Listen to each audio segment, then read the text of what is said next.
What's going on, guys? It's Khalifa here. Welcome back to another Super Rugby game featuring the Crusaders today, taking on, I guess, arch rivals from, I think it was the 2010, possibly 2011 season. These two teams actually played in the grand final. That was the year that Canterbury had the big earthquake. We couldn't play any games at home, and unfortunately wasn't enough in the end to see us get up. But still, a monumental season nonetheless, and these two have always been fairly close. The Reds have slipped off, I'd say, in recent years. They have struggled a little bit over the past couple, but you know, they'll be a team. They do have the quality. They will come back stronger and better than ever. So before I do get in, I guess, to the bulk of this video, there is going to be a slight change in my Rugby Challenge 3 videos that go out every week. So I guess with all the new games that are coming out and all of the new series that I do have planned and have sorted, we are going to be chopping down Rugby Challenge 3 to just one video a week. So in that one video, we're still going to be doing, obviously, the Rugby Championship review while that's on, and we are still going to be doing the Mitre 10 Cup review, which we are going to be doing today, probably in the second half of this game here. But we're going to merge it into one. I'm not sure if I am going to stick with this Crusaders career mode or keep on Rugby Sevens. Personally, myself, I prefer the Sevens Be a Pro career. But do let me know down in the comments what one you guys would like to see. Because, I mean, at the end of the day, I do make these videos for you. So if you are... well, if the majority of you are more happy, I guess, watching this Crusaders career mode rather than the Be a Pro, then what is the point of me doing the Be a Pro when you guys watch it but would prefer to see the Crusaders career mode? So yeah, with that there, obviously, as I said, new series, new games are coming out, so I'm really looking forward to getting into some of them and giving them a go. And yeah, basically we will see about that in the next couple of weeks. But apart from that, for the time being, we're going to keep going in this Crusaders career mode. I think we're in round 9 here today, and we're currently sitting 7 points behind the Hurricanes at the top of the New Zealand Conference. So we do really need a win here just to, I guess, keep in touch with them. Obviously, round 9, still a lot of time left to go, and still a lot of rugby left to be played. But that's all right. We will go and move on through that. But as we secure this turnover here, I think it is time...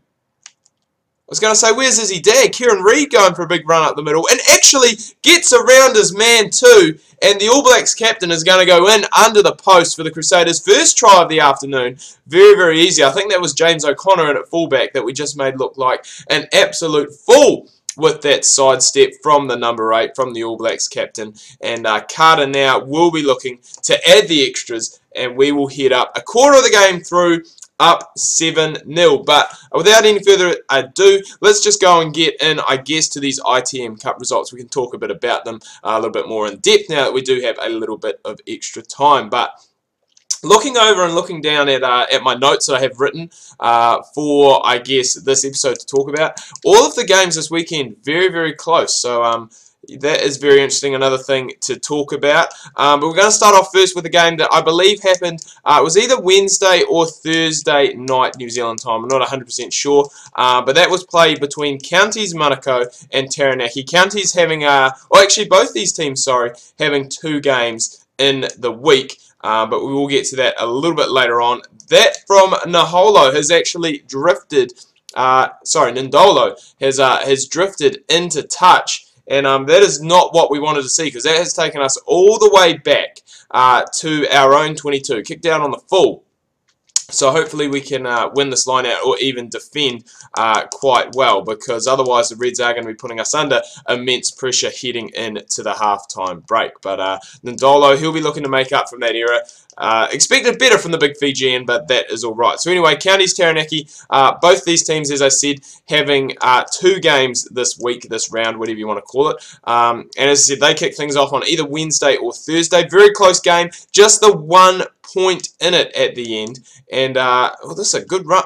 Whoa! Well, I don't know who that is, but what a run it was. I think from the replacement flanker, and he has gone in under the post. So we'll probably see the Reds here picking up a converted try to draw back level. And it is Adam Thompson, the former Highlander, who has scored at 4-0 All Black as well. So very well done to him. But anyway, just a 1 point in it. Taranaki sneaking the win there against Counties, 30-29. So very, very close. And Taranaki, they're doing pretty well this season. And I will get to their second game. Actually, these two teams both played in the last game of the round. So I think they played Wednesday and possibly Sunday. So quick turnaround for them. But both of them putting up very good fights in their second game of the weekend that we will get to towards the end of the second half. Next one, this is probably the most, I wouldn't say one-sided game, because it's not one-sided by any stretch of the imagination, but the game was probably the biggest deficit of the weekend, and that was played between Southland and, surely I've been tackled out the ball there, ref, played between Southland and I believe, I was going to say North Harbour, but Hawke's Bay. And this game here, as I said, very high scoring, 29-43. So Hawke's Bay getting up in this one here. And a good win for Hawke's Bay because they have been struggling a little bit, the Magpies. And that is a great way to finish off the half with Robbie Fruin heading into the corner. Just too much speed. Obviously got some forwards out there that would just gone and run past on the angle. But we'll take that and we will head into halftime with the lead. In the last game we'll talk about in this first half, Tasman taking on Northland. Northland, the easy beat to the competition. But they are, they are getting better. If you go back and look to last year, they did struggle very much. I don't think they won a game last year. Not too sure if they've won a game this season, but they have got very, very close. Got some bonus points as well. And so Tasman picking up the win there. They got 33 to Northland's 23. So 10 points in there. But as we can see, there's a pretty close margin between all the games so far to date, and that does carry on throughout the weekend. And the next game we are going to talk about, Wellington, who are doing very well in the championship at the moment, Div 2. They'll be looking for promotion to the premiership, you would have to say, by season's end. And they managed to knock off the Bay of Plenty by 24-10. And James O'Connor is having an absolute shocker of a game at fullback. That is the second tackle he has missed that has led straight through to a try, thanks to the wee shimmy step from Robbie Fruin this time. He picks up his second. Crusaders get their third, and that one there is under the post as well. So you can't imagine that this is going to be a miss from DC. It's going to be another one, and it's going to take the score out to 21-7. So we will definitely go and take that there. And this game here already starting to blow out. We are looking for just one more try to pick up that bonus point. So, as I said anyway, Wellington 24-10 against Bay of Plenty. Wellington doing very well. They're up towards the top of the championship. They'll be looking for promotion come season's end. Next game, again, another close one. 10 or so points in it. It was played between, that's a marvellous pickup by Dag, by the way. He is an absolute superstar in this Crusaders team. Superstar in the All Blacks as well as of late. Anyway, Otago Harbour, again, a very close margin. Just 11 points in it. And, it's not a very good pass, but Otago coming out the victors there, 24-13. And Otago's another team. I think Otago and Wellington are the two top teams in the championship, the second division at the moment, and they will be definitely looking to try and get promotion to the premiership for next season. And the next game, probably the shock of the round, and a lot of people have said this, was between Manawatu and High Flying Canterbury. Canterbury have been the form team of the competition, not just this season, but probably for the last 7 to 10 years. They are just an absolute power force when it comes to rugby. I think they won like 6 titles on the trot. So doing very, very well. But they couldn't manage to get up against Manawatu. A wet day up there, and Manawatu doing very well, picking up that win. And as I said, shock of the season so far, 19-13 to Manawatu. So that gives Canterbury their first loss. I think they are still top of the table. I think it is just the only game that they have lost, and they have been quite high scoring in the rest. So no doubt would have gone and picked up the bonus point for scoring 4 or more tries in a game. But still, Manawatu, that's a huge win for the Turbos to go and, I guess, take a big scalp, a big franchise scalp of the, Canterbury, Crusaders, obviously. A lot of the players, that are playing for Canterbury do play Super Rugby, not just for the Crusaders, but obviously all around. The next game, as I said, a local derby, Counties Manukau, their second game of the weekend, and Oh, come on, Ayani. What are you doing? Their second game of the weekend, they were playing Big Brothers Auckland, as I said, in a local derby. Counties managing to get up in that one, 26-30. So they'll be very pleased to obviously knock off the more fancied Auckland side. And the final game of the weekend, you know, it wouldn't be without drama. Ranfurly Shield Challenge, which I did touch on a little bit, I think either last week or in the week before's video.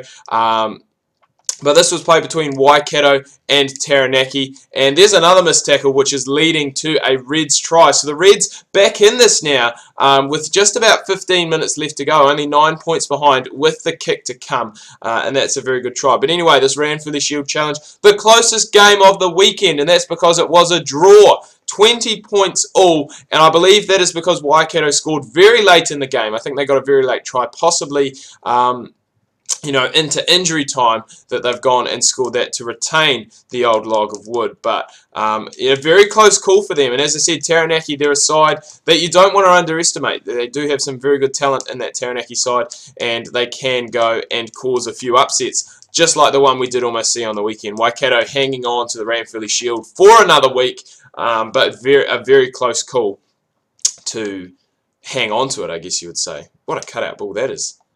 Bloody Ndolo just keeps getting tackled without the ball. It's BS. And here goes bloody Adam Thompson again. Whew, man, this has been an enthralling game to play. But anyway, that is all the action. As I said, Canterbury pick up their first loss. Wellington Otago, they'll still be top towards the championship, I would say. So they'll be looking to carry on their good form in the season so far. And we need a turnover here, boys. We've got 5 minutes left to go. And as we said, only the 7 points separating us at the moment. So we did say it was going to be a bit of a blowout, but the Reds have come back strong in the second half and have managed to go and put some points on the board. However, we have managed the turnover, so if we can just keep this in close, I was going to say keep it in close and keep it towards the forwards, then we should be able to maintain possession. But that there could be crucial. An injury to Robbie Fruin, which is not great. I mean, we do have plenty of cover on the bench. We do have Ryan Crotty, Tom Taylor as well. So plenty of options. But to lose Fruin, such a big star, and that will mean that we will have to make some changes for next week. Possibly shifting Iani out to 13 and putting Ryan Crotty in at second 5'8". But we will have to wait and see the extent of the injury after this game. Basically, all we need to do here is win this scrum, and then we can play the ball out, and we've got a very solid start, a very solid set, and that is exactly what we want. We're just going to run it out because I don't trust Ndolo after his kick in the first half. Probably would have put it back infield rather than into touch, but we will take that win. Closer probably than we would have liked, and obviously the injury to Robbie Fruin is less than ideal. Hopefully that is not going to keep him out for too long. But anyway, guys, I'm going to wrap things up here. Do hope you've enjoyed this video. If you have, please remember to leave a like. If you are new, please do subscribe. Make sure you check out my Facebook and Twitter links that can be found down below in the description. Hope you're having a good week so far. Make sure you tune in tomorrow. We've got more Don Bradman batting career coming your guys' way. Make sure you do not miss that.